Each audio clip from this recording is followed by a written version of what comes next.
Halo semua, selamat datang kembali di Belajar Kripto. Di video kali ini kita akan membahas berinvestasi kripto itu mulai dari mana. Banyak orang tertarik masuk ke dunia kripto karena potensinya yang sangat besar, baik sebagai investasi jangka panjang maupun sebagai instrumen trading jangka pendek. Namun saat pertama kali masuk, seringkali kita merasa bingung sebenarnya harus mulai dari mana.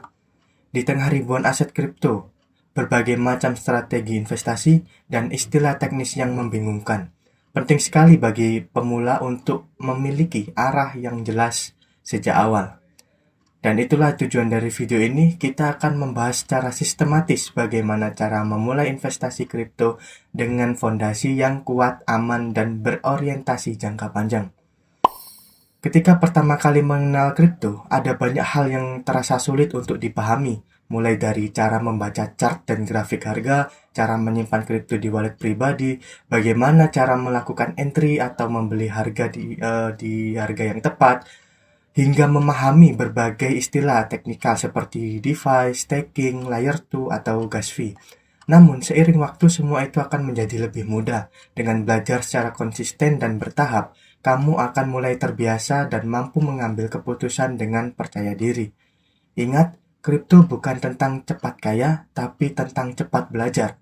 Dan saat kamu sudah memahami dasarnya, kamu akan sadar bahwa dunia ini sangat menarik dan penuh peluang. Untuk kamu yang baru pertama kali nyemplung ke dunia kripto, ada satu saran penting yang saya ingin tekankan. Fokuslah terlebih dahulu pada dua jangkar utama market, yaitu Bitcoin dan Ethereum. Keduanya bukan hanya aset terbesar dari sisi kapitalisasi pasar, tetapi juga telah terbukti bertahan melewati berbagai fase market, dari bull market hingga crash besar. Dengan memulai dari Bitcoin dan Ethereum, kamu sedang membangun fondasi yang kokoh dan portofolio kamu. Ini adalah langkah awal yang bijak sebelum mulai mengeksplorasi aset lainnya. Jadi portofolio kamu akan kokoh.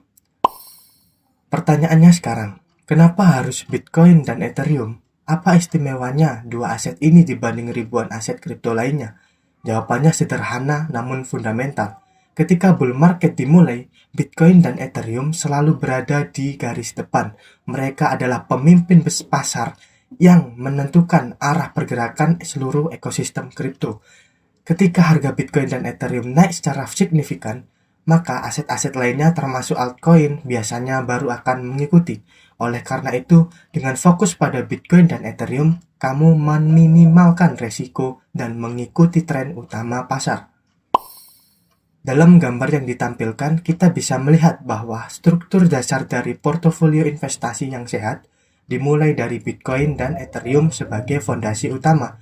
Artinya, sebelum kita pertimbangkan altcoin atau proyek-proyek baru yang sedang populer, sebaiknya kita terlebih dahulu memastikan bahwa alokasi terbesar dalam portofolio kita sudah ditempatkan pada dua aset ini. Bitcoin memberikan stabilitas sebagai penyimpan nilai digital yang terpercaya.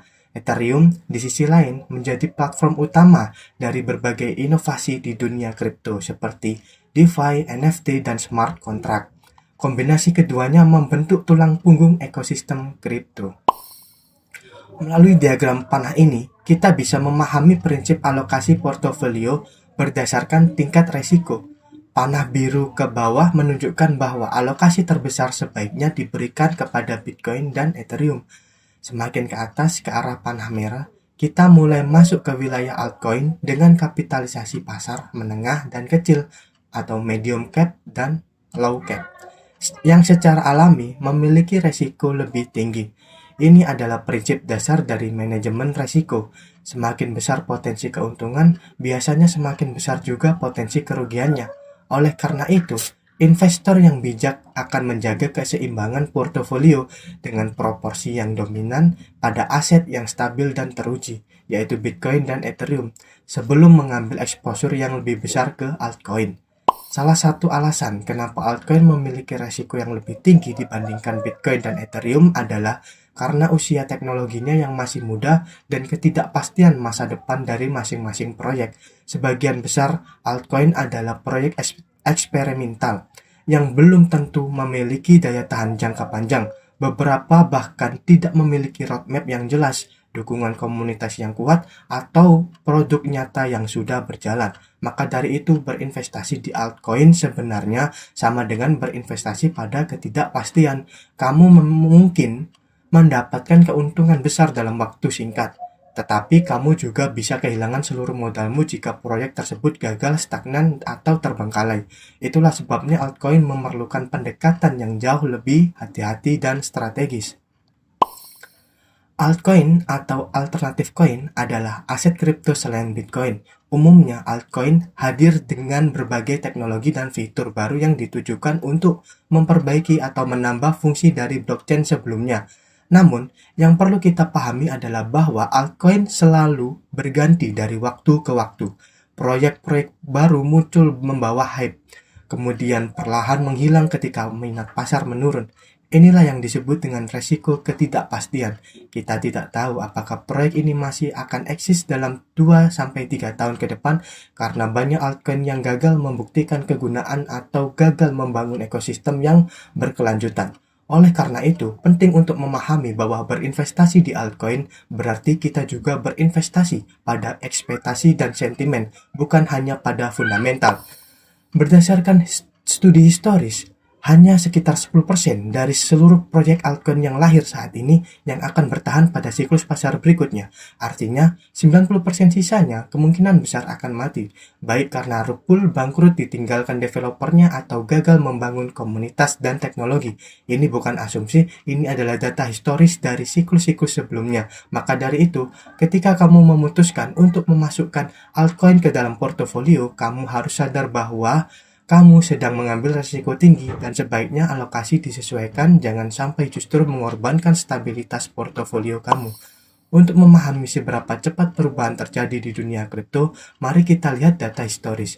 Top 10 altcoin di tahun 2013, hampir semuanya sudah menghilang. Dari daftar tersebut, hanya 3 nama yang masih bertahan hingga saat ini, Bitcoin, Litecoin, dan Ripple. Sisanya telah kehilangan nilai, hilang dari pasar, atau tidak lagi relevan. Ini menjadi pelajaran penting bagi kita. Popularitas saat ini tidak menjamin eksistensi di masa depan. Banyak proyek yang naik daun karena tren sesaat, lalu tenggelam ketika hype mereda. Kesimpulan dari data tersebut adalah berinvestasi pada teknologi baru melalui altcoin memang menawarkan potensi keuntungan besar, tetapi juga membawa risiko yang tinggi. Kita tidak pernah bisa benar-benar yakin apakah teknologi atau fitur baru dari suatu altcoin akan benar-benar diadopsi secara massal. Banyak proyek menjanjikan hal besar tetapi gagal dalam eksekusi. Oleh karena itu, jika kamu ingin mengejar potensi dari altcoin, pastikan itu adalah bagian kecil dari portofolio kamu, bukan fondasinya. Dan sekali lagi, alangkah lebih bijak untuk tetap memegang Bitcoin dan Ethereum sebagai jangkar utama. Jadi, mengapa kita sebaiknya tetap berfokus pada Bitcoin dan Ethereum? Karena keduanya telah membuktikan daya tahannya melalui berbagai siklus pasar, dari hype besar hingga crash berkepanjangan. Bitcoin dipilih karena merupakan aset kripto pertama paling aman, paling terdesentralisasi, dan dianggap sebagai store of value digital. Ethereum dipilih karena menjadi fondasi utama inovasi di dunia kripto dari DeFi, NFT, sampai Layer 2. Bisa dibilang Ethereum adalah benchmark dari semua altcoin. Jika suatu proyek tidak mampu bersaing atau terintegrasi dengan ekosistem Ethereum, besar kemungkinan ia tidak akan bertahan lama. Maka dari itu, jika kamu ingin punya exposure jangka panjang di dunia kripto, Bitcoin dan Ethereum adalah tempat terbaik untuk memulai. Dalam setiap siklus, kita selalu mendengar narasi seperti Solana akan membunuh Ethereum, proyek X akan mengalahkan Solana, koin baru ini akan menjadi lebih besar dari yang lain. Tapi menariknya, kita tidak pernah mendengar narasi koin X pembunuh Bitcoin. Karena Bitcoin memiliki posisi yang sangat spesial, ia bukan hanya pemimpin tapi juga simbol dari seluruh industri kripto itu sendiri. Jadi ketika kita mengevaluasi proyek-proyek baru, penting untuk melihat narasi pasar dengan kritis. Banyak hype dibentuk oleh spekulan, influencer, dan kampanye marketing. Tapi pada akhirnya hanya sedikit proyek yang mampu bertahan, dan Bitcoin tetap menjadi poros utamanya. Maka dari itu, untuk kamu yang baru memulai dan ingin bermain sangat aman, bahkan tidak ada salahnya jika kamu memilih untuk hanya berinvestasi pada Bitcoin. Ini adalah pendekatan yang sangat konservatif, namun terbukti efektif untuk jangka panjang. Banyak investor sukses dalam dunia kripto yang hanya memegang Bitcoin tanpa altcoin sama sekali. Mereka percaya bahwa Bitcoin sudah cukup kuat untuk menjadi salah satu aset digital yang mereka butuhkan. Tentu saja keputusan ini sangat bergantung kepada profil risiko dan tujuan investasi kamu. Tapi yang pasti, memulai Bitcoin adalah langkah paling tepat sebelum mengeksplorasi lebih jauh dunia kripto yang sangat luas. Jadi mari kita rekap, jika kamu ingin memulai investasi kripto dengan aman dan cerdas, fokuslah dulu pada Bitcoin dan Ethereum. Hindari terjebak hype dan janji manis proyek-proyek altcoin yang belum teruji. Pahami bahwa risiko di kripto sangat nyata dan keputusan investasi harus selalu berbasis logika dan emosi. Selalu berbasis logika, bukan emosi. Oke, dan yang paling penting terus belajar. Dunia kripto bergerak cepat dan edukasi adalah senjata utama untuk bertahan dan berkembang di dalamnya. Semoga video ini membantu kamu untuk melangkah lebih mantap di awal perjalananmu di dunia kripto. Terima kasih sudah menonton. Sampai jumpa di video berikutnya. Jangan lupa like dan subscribe jika kamu merasa konten ini bermanfaat.